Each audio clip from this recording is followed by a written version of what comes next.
그래서 우리도 건축에서 이제 여러 공간들이 있듯이 성당 건축에도 공간이 여러 개가 있는데 대표적인 것이 외부 공간, 그다음에 정면도 정면, 그다음에 내부 공간, 제단 공간 이렇게 구분을 할 수가 있겠습니다. 그래서 외국에 있는 성당만을 보여주게 되면 아직 가보시지 못한 분들이 또 계시기 때문에 명동 성당과 파리 노틀담 대성당을 이렇게 보여드리면서 공간에 대한 것을 이렇게 간략하게 설명을 해드리도록 하겠습니다. 네, 먼저 외부 공간입니다. 여기에서 보시면은 정면도와 광장이 있습니다.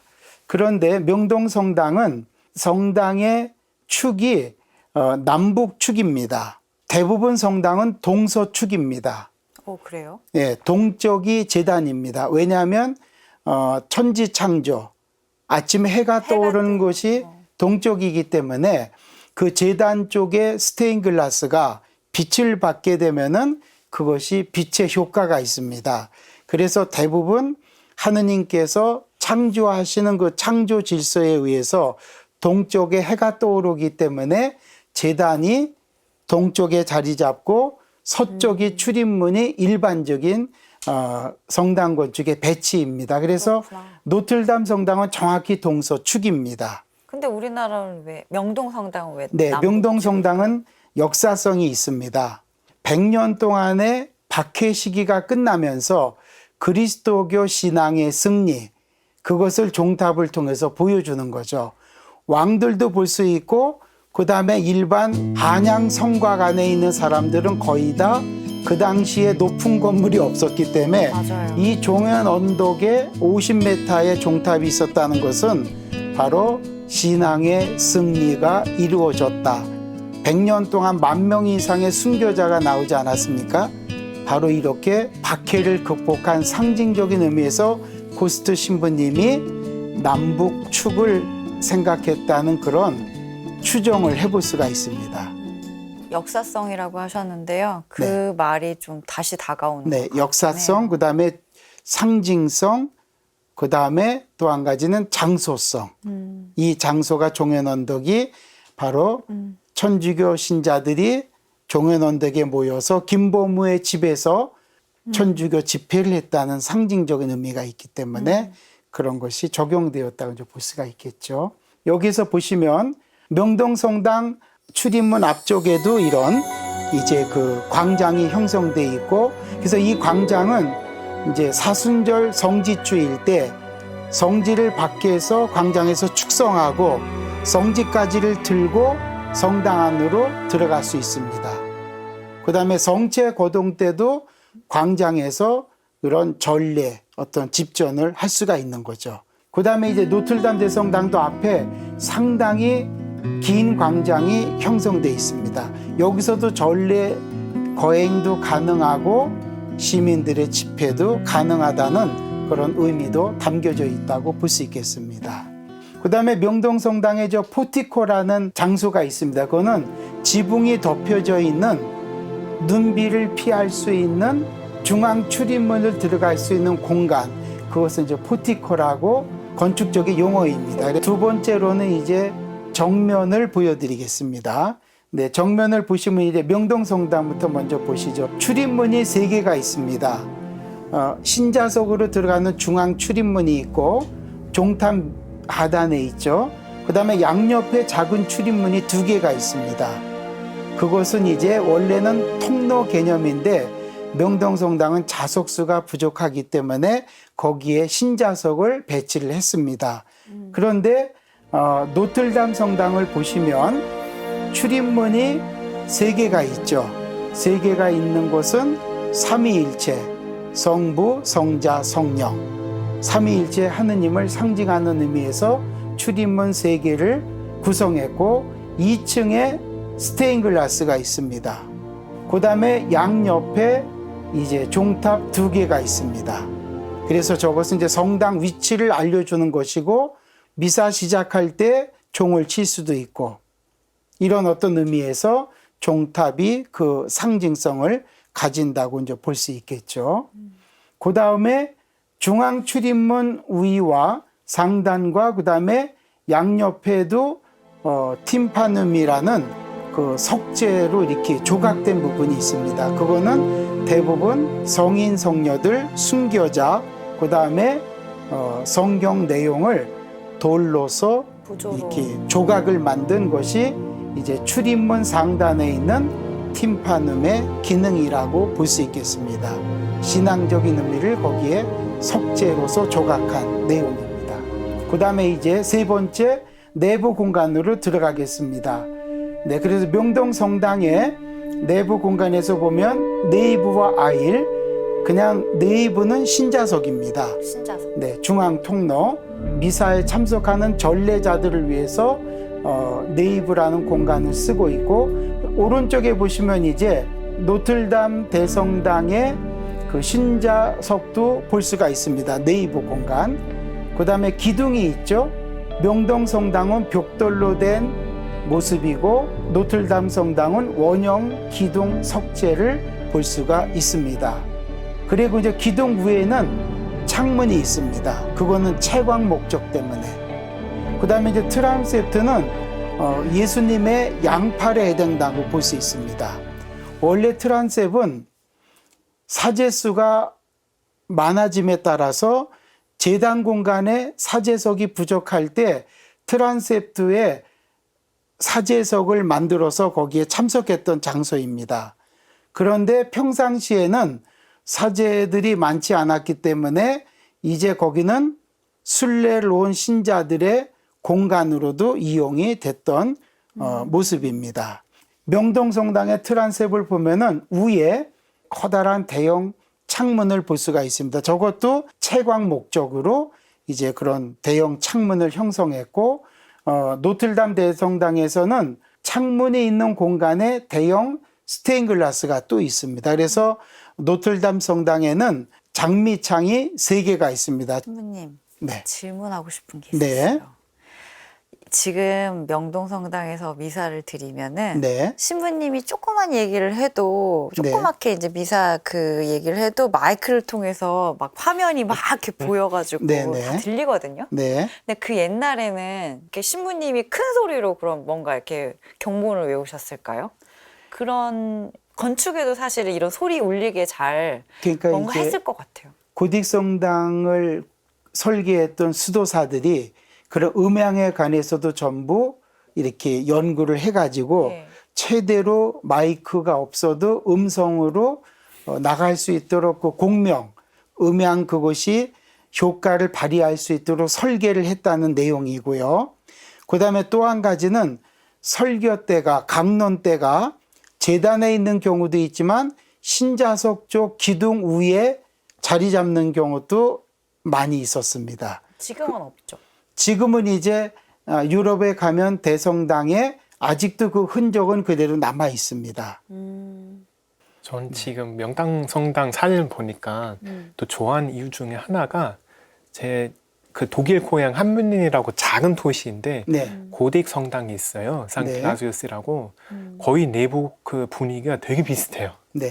그 명당성당하고 그래서 뭔가 친근감 네. 있어요. 뭔가 가보면 조금 편하네요. 마음이 예. 힘들 때 거기 자주 가시는 뭐 편이세요? 자주는 못 가지만은 가끔씩 뭔가 주변에 가 있을 때 한번 네. 들어가 볼까 뭐 그런 거 있어요. 예. 네. 네, 이제 여기는 제단 공간이라고 볼 수 있겠습니다. 그래서 명동성당에도 이제 제단을 신좌석에서 이렇게 본 모습이고 노틀담 대성당도 뒤편에 십자가가 보이죠. 네. 그거는 구제대 2차 바티칸 공의회 이전에 사제들이 미사를 드릴 때는 신자를 등지고 미사를 했었습니다. 그래서 그 구제대가 그대로 보존된 모습이고, 그리고 이제 명동성당은 제단 공간에서 성인들 유해가 모셔져 있는 크립트 소성당에 직접 내려가지 않고 트란셉트 문을 통해서 들어갈 수가 있게 됩니다. 지하 성당으로. 노틀담 성당은 지하 공간에 크립트가 있지 않고 성당 앞쪽에 광장 밑이 바로 카다콤, 즉 크립트, 이것이 형성되어 있습니다. 지금도 로마 시대 때 유적지가 복원되고 있는 모습입니다. 그리고 성당 제단 크립트는 아직 미공개 상태라고 볼 수가 있겠습니다. 이제 제단 공간에서 제대를 보여드리도록 하겠습니다. 명동 성당은 앞에 작은 목재로 만든 이동형 제대가 있고요. 신제대 뒤편에 감실과 구제대가 이렇게 보입니다. 십자가가 있고 촛대 모습이 보이는 곳이 이제 그 구제대라고 이제 볼 수 있겠습니다. 구제대는 신부님이 신자들한테 등을 보이고 할 수 있도록 네, 방향이 2차 되어 있는 바티칸 거죠? 공의회 이전에 미사드렸던 장소입니다. 신자를 등지고 미사했던 장소이고요. 그 노틀담 성당의 신제대는 지금 브론즈로 지금 사람 모습이 조각되어 있죠. 네. 뒤에 십자가가 보이는 것이 구제대입니다. 그래서 신제대와 구제대 사이의 양옆에 목재로 된 공간이 보이는데 그것이 성가대석입니다. 네, 그리고 이제 세례대가 있습니다. 석재로 만든 그 세례대인데 명동성당에도 트란셉트 서쪽에 지금 현재 세례대가 있는데 대부분 신자분들은 거기를 그냥 지나갑니다. 그리고 오른쪽에 있는 것은 이제 그 노틀담 성당의 북쪽 아일 첫 번째 벽감에 있는 소성당 공간에 있는 세례대를 보여주고 있습니다. 지금도 그대로 보존되어 있습니다. 그래서 이 공간이 이렇게 외부와 그 다음에 정면도와 그 다음에 내부 공간과 그 다음에 제단 공간이 이렇게 구성되어 있다는 것을 보여드리고 있습니다. 네, 신자분들이 이제 여러 가지 성당 명칭에 관해서 이렇게 듣는 경우가 많이 있습니다. 이것을 알려드려야지만 이제 성지순례라든지 또 성당을 방문하실 때 그 의미를 좀 이해할 수 있겠다, 그런 생각에서 성당 지위에 따른 분류를 하게 됐습니다. 우선 첫 번째로는 대바실리카가 있습니다. 대바실리카는 현재 로마의 베드로 대성당, 바오로 대성당, 라테란 대성당, 그리고 성모 마리아 대성당, 이렇게 4개가 대바실리카라고 볼 수 있겠습니다. 여기에는 교황님만이 미사를 드릴 수 있는 교황 제대가 있습니다. 그 다음에 또 성문, 25년마다 거룩한 해 때마다 여는 성문이 이제 배치가 되어 있고, 그 다음에 대바실리카는 신앙적으로나 교회 역사로 보나 가장 중요한 그런 장소를 이렇게 가진다고 이제 볼 수 있겠습니다. 그리고 또한 이제 전례 거행에 있어서도 가장 전례의 원칙적인 부분들이 거행되는 장소, 그래서 어찌 보면 또 신앙의 중심지라고도 이렇게 볼 수가 있겠죠. 소바실리카는 교황님이 대바실리카의 일부 특권을 이렇게 부여한 장소, 주교자 성당보다 상위 급수는 아니지만 교황님의 특별한 특권을 부여받은 장소이기 때문에 파티마 성모 대성당이라든지 또 목포에 있는 산정동 성당, 그래서 우리나라에선 첫 번째로 소바실리카가 봉헌되게 되었습니다. 아주 기쁜 일이라고 왜 목포 볼 수 산정동 있겠죠. 성당이 선정이 됐을까요? 네, 거기가 이제 레지오 마리에가 또 이렇게 출발한 장소이기도 하고 여러 가지 역사나 또 종교적 위치로 봤을 때 그런 의미도 담겨져 있습니다. 그리고 세 번째가 이제 카테드랄 주교자 성당입니다. 여기는 주교의 자, 그러니까 주교님의 좌석이 있는 성당. 그러니까 대표적인 게 이제 명동 대성당이라고 볼 수 있겠죠. 그래서 명동 주교자 대성당이라 이렇게 보통 명칭을 부르게 되죠. 그래서 퀼론 대교구문은 퀼론 대성당 예. 이렇게 어떤 의미를 가지게 되고, 네, 그다음에 이제 네 번째가 이제 준주교자 성당입니다. 그래서 이제 성직 자치고 그다음에 또 이제 수도원구, 여기에는 이제 아빠스좌 성당도 또 여기에 해당된다고 이제 볼 수 있겠죠. 그래서 준주교자 성당도 이렇게 있고, 그다음에 다섯 번째가 본당. 보통 우리가 네. 신자분들이 교족에 있는 성당, 여기는 이제 교구장 주교님께서 파견한 본당 신부가 사목하는 그런 성당이라고 볼 수 있겠죠. 작년 교세 통계표에 의하면은 한국에 1767개의 본당이 있습니다. 그다음에 여섯 번째가 이제 수도회 성당, 제수도회의 수도자들만이 사용하는 전용 성당, 그러니까 수도원 성당이라고 볼 수 있겠죠. 그래서 예를 들면은 외관 성 베네딕토 수도원 성당, 그다음에 이제 순례지 성당이 또 있습니다. 순교자나 성인들의 유적지에 건립된 성당.